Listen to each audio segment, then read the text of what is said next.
Well, would you look who's here? Looks like it's going to be a day to remember. Guys, look who the sea washed up! Ahoy there, traveler! So Captain really did invite you to join the homecoming celebration. Hey, I heard that you took care of another crisis while you were in Inazuma. Are the rumors true? That's what I heard too.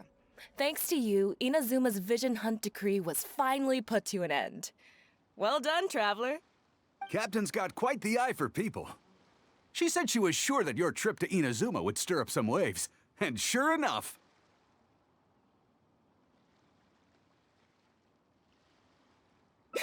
Look at you, being so modest. We all know what you did to protect Liyue Harbor. I've heard that they tell stories about you in Mondstadt, too. The honorary knight. Pretty impressive. I'd say someone of your caliber would be right at home in the cracks. Right, sailors? That's right. Wow, I'm getting excited just thinking of being the Traveler's crewmate. Hey, what do you say we arm wrestle? I was worried you'd be too busy to show up. Oh, Captain on deck! Captain, we were just trying to talk the Traveler into joining the crew. Yeah, come on, Captain Bэй Dou. Surely you've got a way to get the Traveler on board. Oh, he's on board right now for the celebration, isn't he? Yeah, but just one celebration together is not enough. You know what we mean, Captain. All right, I get it now. There is something special about you, Traveler. You earned everyone's respect, myself included. So it goes without saying that the Crux would be honored to have a crew member such as yourself. No doubt about that. But then again, a hero like yourself doesn't just set off on a journey without some bigger purpose in mind. So should a hero really drop what they're doing just to spend day after day drifting at sea with us? Well, if that were the case, then the Crux, known for always moving forward to the next horizon, would instead be holding someone back. Right. I guess we didn't think that part through. Remember, rather than seeking out strong members to join us, you should be focusing on making yourselves the strongest that you can be. If we are powerful, they will come to us. Isn't that why everyone here chose to come aboard in the first place? Yes. A strong sailor is always looking for a sturdy ship. I guess I almost forgot the first lesson you ever taught me. Thanks for the reminder, Captain. Just be sure you all keep that in mind. Now, there's no more need to hound the Traveler, as you were. The Traveler and I have something to discuss. I'm glad you came. Welcome back aboard. Do I? Oh, to be honest, I don't care for that kind of reputation. I don't want people to see me like some big-shot official from Yujing Terrace. But I'll take it as a compliment.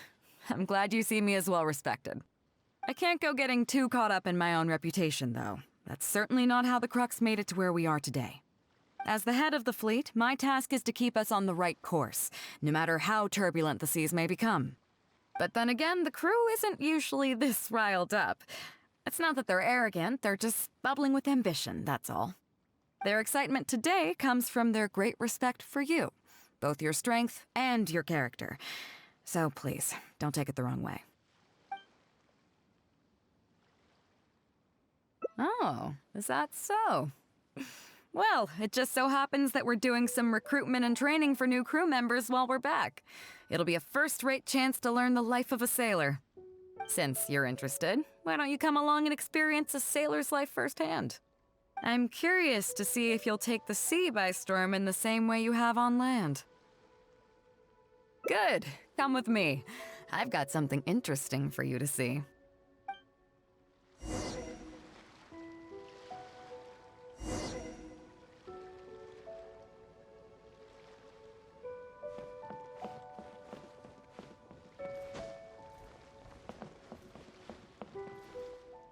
Chief Mate Juza's breaking in the newcomers, but I think we can spare you the tedium of that.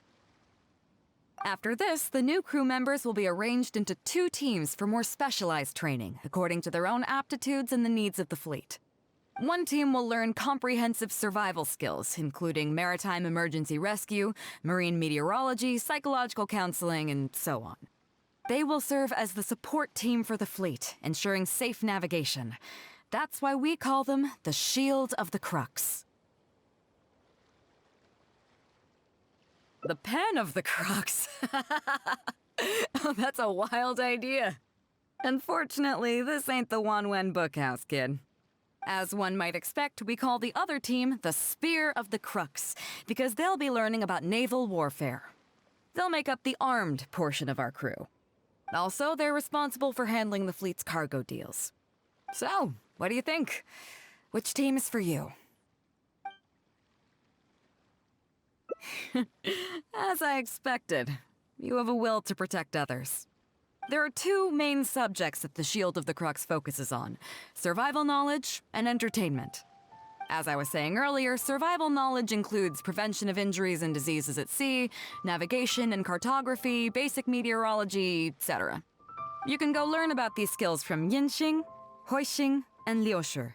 They're all seasoned hands in their respective fields. Each sailor has their own strengths and weaknesses. I'm no rookie, of course, but you shouldn't underestimate the knowledge of the crew. If there's anything I'm most proud of in the fleet, it's my people.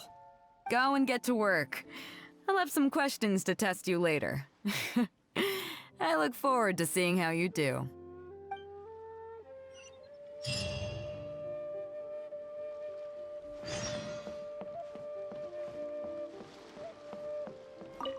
Hello, traveler. I'm Yinxing, the Crux's surgeon at sea. Whenever a sailor has a health problem, they come to me. I deal with it all, from seasickness and common colds to amputations and everything in between. Oh, I presume the captain arranged this, correct? All right then, let's begin. First of all, let me ask you this. What do you think is the biggest danger that all new crew members face?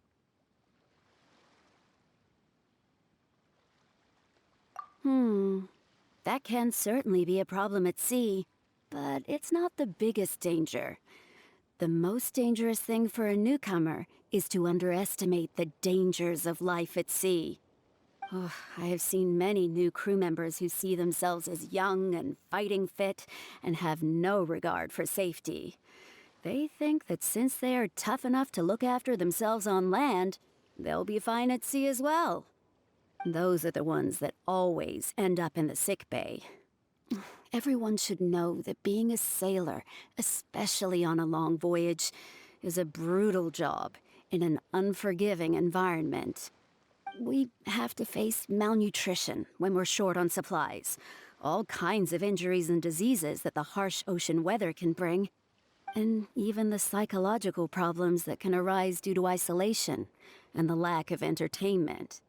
To make things worse, the lack of medication and treatment options at sea can result in even minor health problems becoming serious, or even fatal. Oh, you probably thought I was joking, right? Well, that's not surprising. Most newcomers think the same way. But hopefully you now realize that with a little extra precaution, a lot of these things can be avoided. Well, I think that's enough for you to think over for now. Is there anything else you would like to know?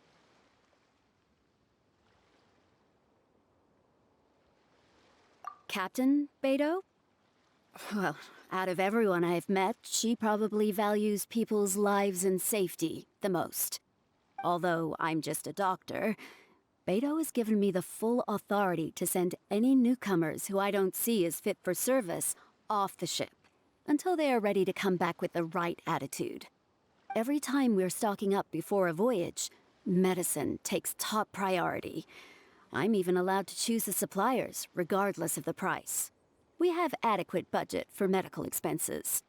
Do you know what Morgrubber, our bookkeeper, calls this? A significant financial risk.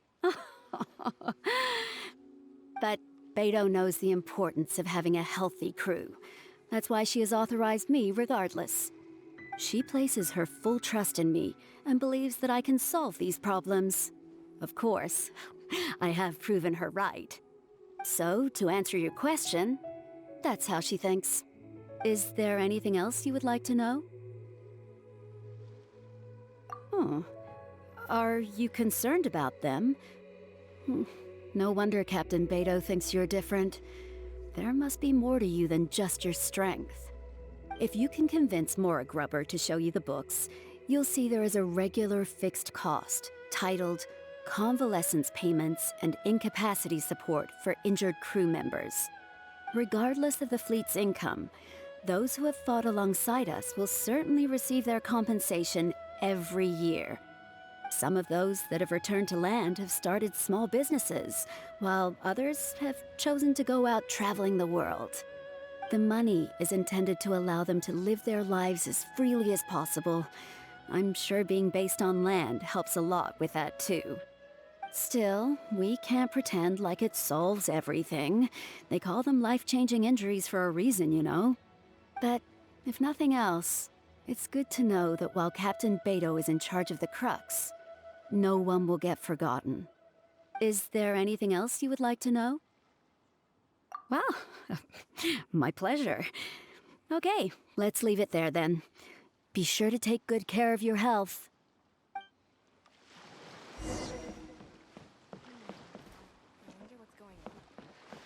Ahoy there, mateys!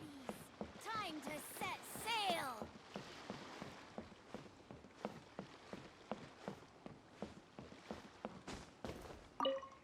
Sorry about earlier, Traveler. We were so caught up on getting you to join the fleet that we didn't notice we were going a little overboard. Good thing the captain stepped in. Oh! Well, in that case, you have come to the right person. I'm not just blowing smoke. You're looking at the most talented navigator in Liyue Harbor. I'll start by introducing some chart reading essentials for new sailors. Feel free to interrupt if you have any questions. Let's start with what to look for when you get a set of complicated charts. First, you should always look at any indicated shorelines, islands or reefs, water depths, hydrological conditions, and other hazards. With these features in mind, you can answer the basic question of, can I chart a safe course through this area? Visually, nautical charts are a little unique. Unlike land maps, most charts do not have a fixed scale, which means that it can be hard to precisely determine the exact distance between 2 points. The most advanced nautical charts come with a supplementary chart, which has different colored lines marked on it to indicate distances. It's worth mentioning that under my direction, the Crux is using these advanced kinds of charts. Some cartographers mark out other points of interest on their charts, usually with their own special symbols. If they don't leave any accompanying notes, they can be very difficult to interpret. Not only those, we have tattered and torn charts that we've picked up from all over the place. To be honest, it can be quite a challenge, even for me. Some of these charts are really old and have symbols that I've never seen before. But if we don't decipher them, we will certainly miss many secrets of the sea. Fortunately, we have the captain with us. She managed to find some ancient books on semiotics that I can use to study the charts further. I don't think anyone other than our captain can manage to get these kinds of resources.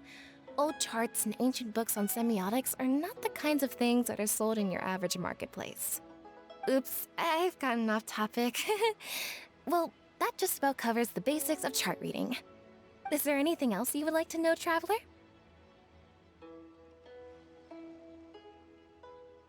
Drafting charts?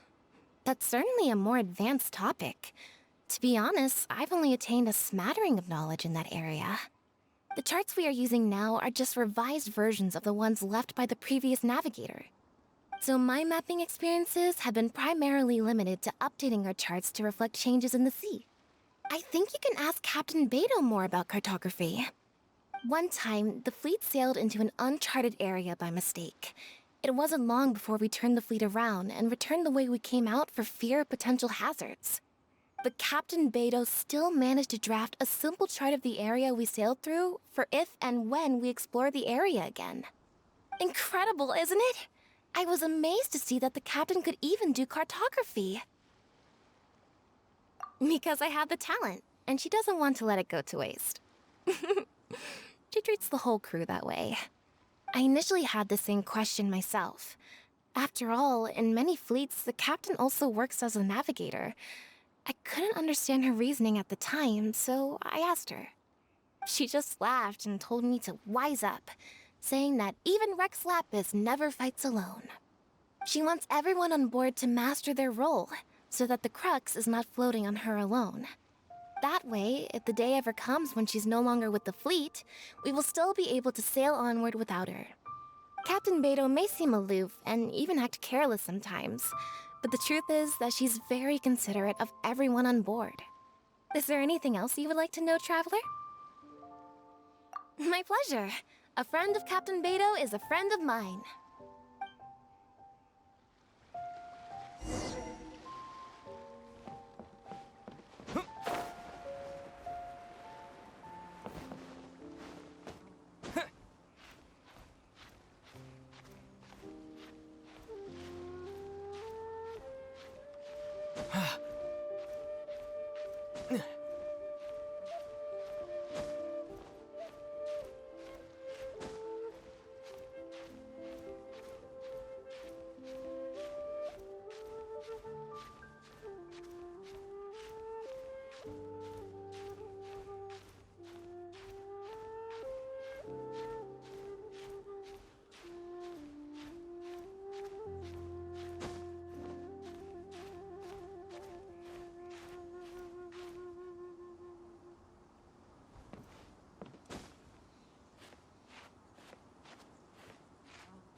Hello, Traveler.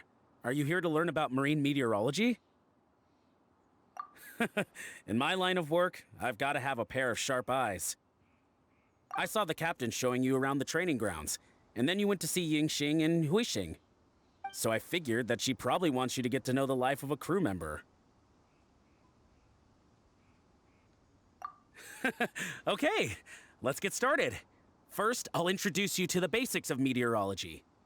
Marine meteorology basically means keeping tabs on the weather as well as other ocean phenomena, so things like sea fog, storm surges, water spouts, and so on. These are all potential threats to safe navigation. Luckily, whatever weather might be coming up, there's always some kind of sign that gives it away in advance. Take water spouts, for example. They're caused by high-speed rotating winds on the surface of the ocean. They can engulf large ships and do immense damage. But if you know that water spouts can only form in an environment with high temperature, high humidity, and large clouds, then you can be well prepared. You will be even more alert if you also know that the presence of winds blowing in opposite directions, with a significant difference in speed, is a direct precursor to the formation of water spouts. And most importantly, if you spot a small white vortex emerging from the clouds, you should immediately notify the crew to steer clear of what's ahead. So there you go. Those are the warning signs of water spouts. I am proud to say that over the years, I haven't let a single one sneak up on my watch. I've got to confess, I learned almost everything I know from the captain. All the stuff about meteorology that I just told you about, she's the real expert. Do you know the small fishing village next to Wangshu Inn? I heard that when Captain Bэй Dou was a kid, she worked there fishing. Later, she made her way to the harbor where she struggled to make a living. Growing up in an environment like that, it's no wonder she knows everything about the sea. When I first came on board, I lived every day wallowing in doubt, wondering if my former career as a sailor was all just a waste. But as I gradually learned some new things and became more experienced, I finally realized what makes the Crux so great. After all, not every fleet has the uncrowned Lord of the Ocean as their leader. I feel lucky just to have joined. Find me anytime if you want to know more.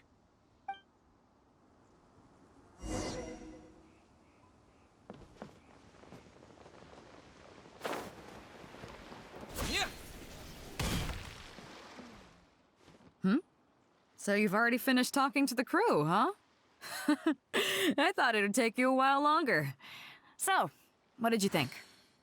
Well, you sound confident, but don't underestimate the shield of the Crux. Gotta admit, though, I like your attitude, kid. Okay, let's get started. First of all, life on the sea isn't always plain sailing. Injuries and illnesses happen all the time. But what is the single biggest danger facing crew members? Is that your final answer? All right, on to the second question. As you've just learned, the fleet plots its route using nautical charts. The charts used by the Crux have additional charts attached. The supplementary chart has lots of lines in various colors for added reference. What is the purpose of these lines? Okay, interesting. Now, last question. On longer voyages, we have to be especially careful to avoid certain weather hazards that pose a threat to the integrity of the ship and the lives of the crew. For example, waterspouts. So my question is, how can we reliably predict waterspouts so we can avoid them?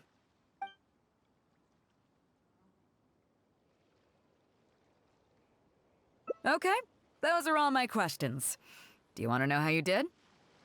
I gotta say, each time I think I've wrapped my head around how great you are, you surprise me with something new. You got them all correct. They weren't the most difficult questions, but they weren't ones you could bluff your way through either. You've clearly been paying attention to my crew. Okay then, now it's time to apply that endless talent of yours to learning some new recreational activities.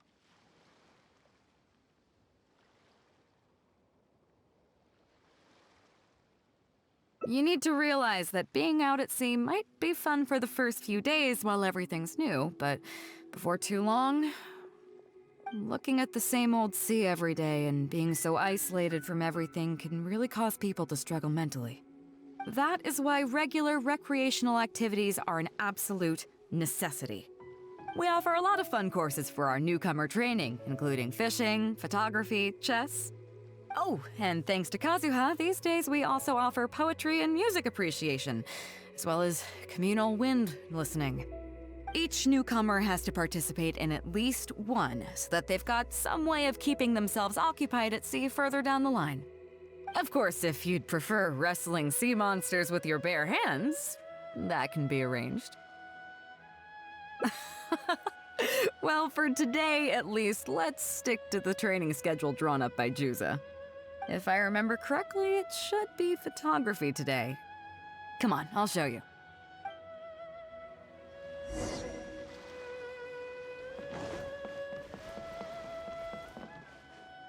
Listen up, everyone can go back and call it a day. The photography session has been postponed.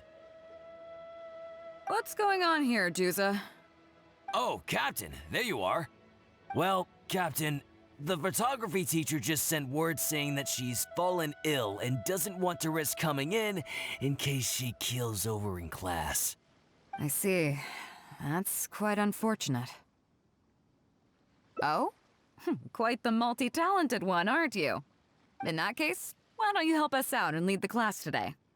Yeah, unfortunately, the original teacher canceled at short notice, so there's no time to schedule anything else instead. It would be great if the Traveler could step in as the teacher for the day. It's up to you, Traveler. Great, it's settled then. Juza, let's muster everyone over here to meet the new teacher. Yes, Captain.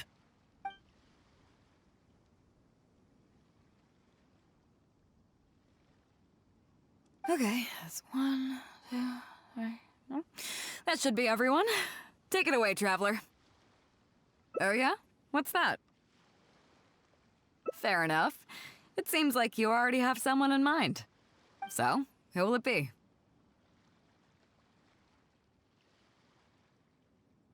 Me?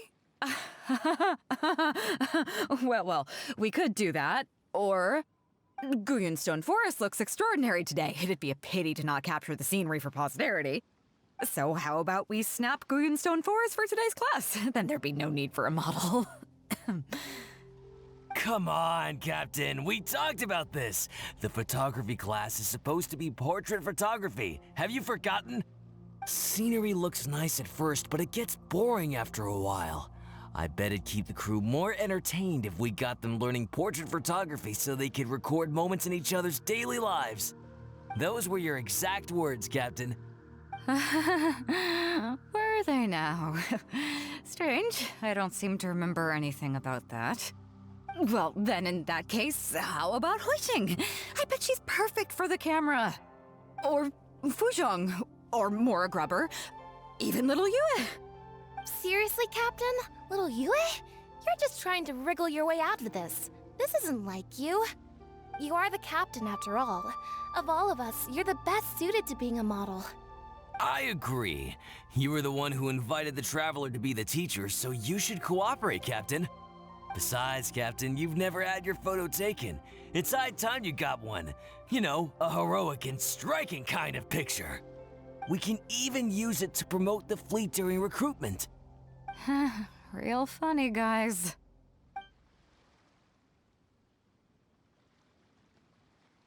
Well, if you say so. I'm not one to spoil the fun. So, what do I do now, Traveler?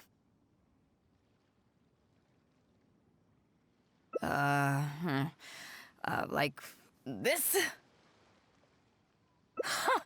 You're kidding, right? I've never had my photo taken before, but something this simple shouldn't be a challenge for me. It must be the lighting or something. You've got it wrong. I never said that. You mean go somewhere else, then bring the final photo back as teaching material? Sounds good to me.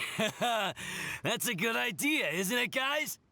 The lighting may still be a problem. But I'm open to persuasion. If you have a suitable place in mind, I can consider it. Just to be clear, I won't necessarily agree. It depends on the place you have in mind.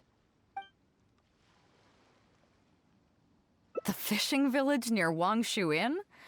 That place is deserted now, isn't it? How do you even know that place anyway? It's tiny. I don't think I've ever seen it on a single map. I'm surprised that you remember such a trivial detail. He's right, though. I did live there for a while. And now that you've mentioned it, it's given me the urge to go back and take a look around. Well then, let's go.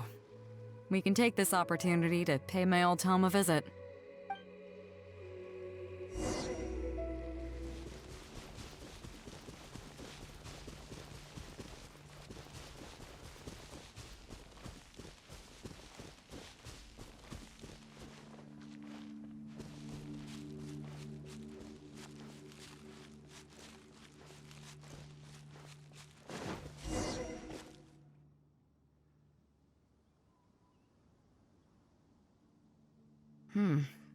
It's certainly seen better days. It was never that impressive, but at least back in the day, it was a lively village and home to several families. I wonder how long these last few old houses will remain standing. Nothing as dramatic as you might think. A few small incidents occurred, and then people began to leave. Come on, let's take a walk around. People used to call this place Downriver because the villagers apparently moved here from a place called Upriver. With them, they brought their knowledge of fishing, which had been passed down from generation to generation. I learned a lot from them when I was here. Now Upriver is long gone, and Downriver is all but deserted. It won't be long before no one even remembers what these places are called. To Zhong. Zhong. I barely remember this name. You're right. I was only about 5 or 6 years old when I first arrived here. I was homeless and had to wander around the streets. I remember finally managing to find half a rice bun, but then a stray dog jumped out and snatched it away from me. Half a rice bun was not something I was willing to give up so easily at the time, so I chased it all the way to this neighborhood. Then a few fishermen saw us running and stopped me. They were kind enough to give me some food. Seeing me stop, the dog also stopped running. But straight away it keeled over and never got up again. Maybe it was too tired, or maybe it had starved to death. I went over and saw that the dog still had the half rice bun in its mouth. It didn't let go even at the very end. Poor thing. Had I known the dog was so weak, I would have let it take that half rice bun. I could tell they were wary of me at first. I was the dirty little kid who had just chased a dog to death over some scraps of food. But I got lucky. The village chief took pity on me and brought me to their home. That's how I ended up staying here. Do you know what the name Bэй Dou means? Come on, I'll explain along the way. About a year or two after I arrived, the village chief fell ill during the winter and passed away.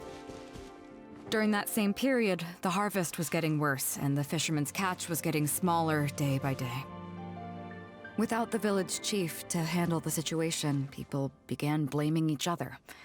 There were even rumors that some families had been overfishing and leaving nothing for the rest of the village to catch. But in the end, they all turned on me, saying that they shouldn't have ever taken me in. They said I was bad luck. They pointed to how that dog died on the first day I arrived. Next thing you know, the village chief dies, and then all the fish die out. They said I was a living curse, and the downfall of the village was all my fault. I told them that I didn't understand. I'm not a curse, I'm just Bэй Dou. Then some of the villagers started shouting, and drove me out of the village. They shouted, "Nando controls life. Bэй Dou controls death. Bэй Dou controls death." Before then, all I knew about my name was that it had something to do with the stars. It wasn't until then that I realized that Bэй Dou was a constellation. And the Alcor, one of its stars, was an omen of death. Here we are. This is the old house of the village chief. I bet he never expected that the little girl he took in would grow up to be seen as a curse that brought about the village's total destruction. What do you mean?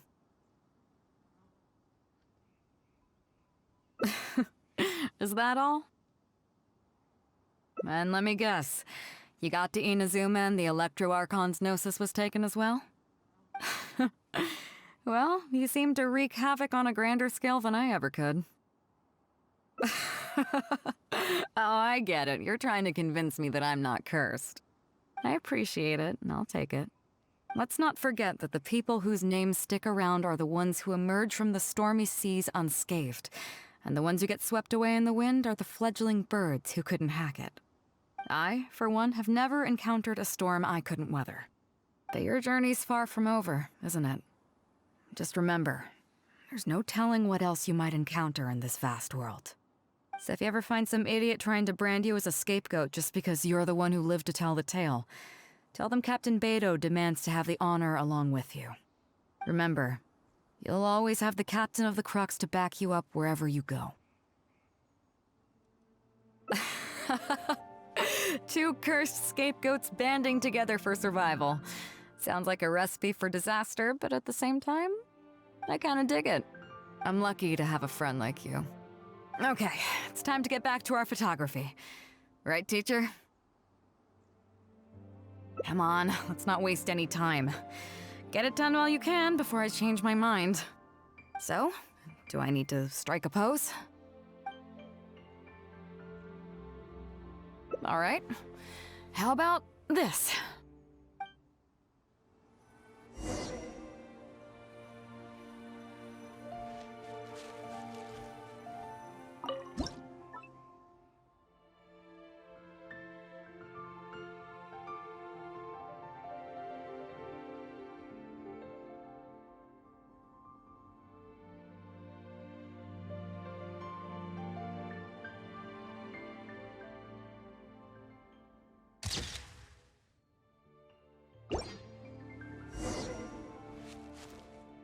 So, is it done yet?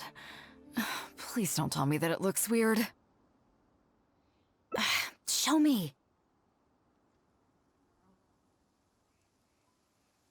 Yeah, sure, whatever. Now give it here.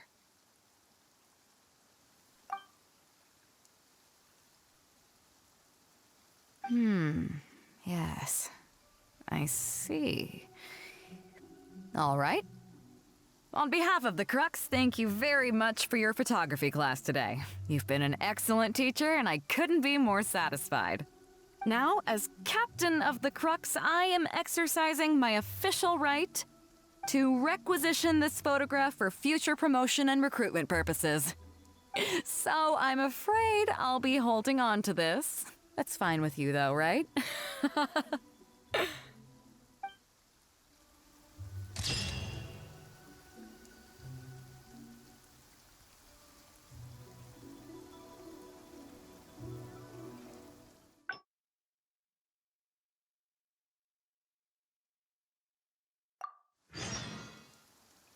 Here we are.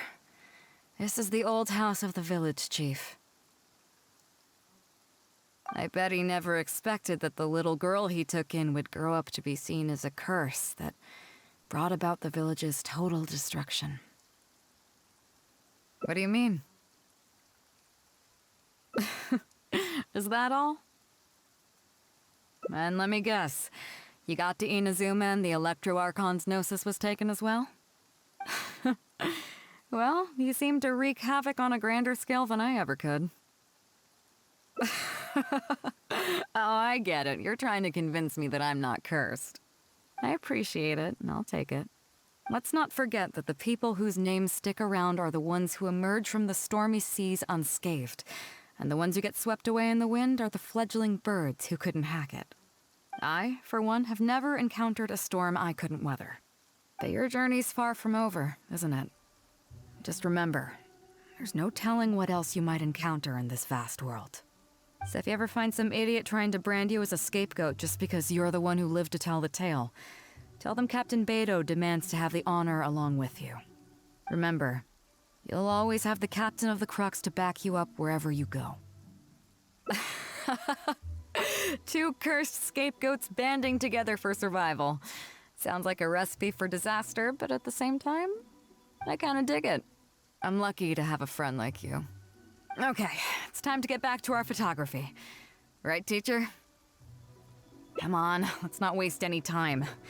Get it done while you can before I change my mind. So, do I need to strike a pose?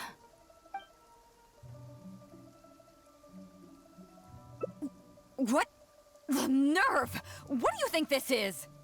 I don't want to do this whole modeling thing. Hey, cut it out. No more pictures.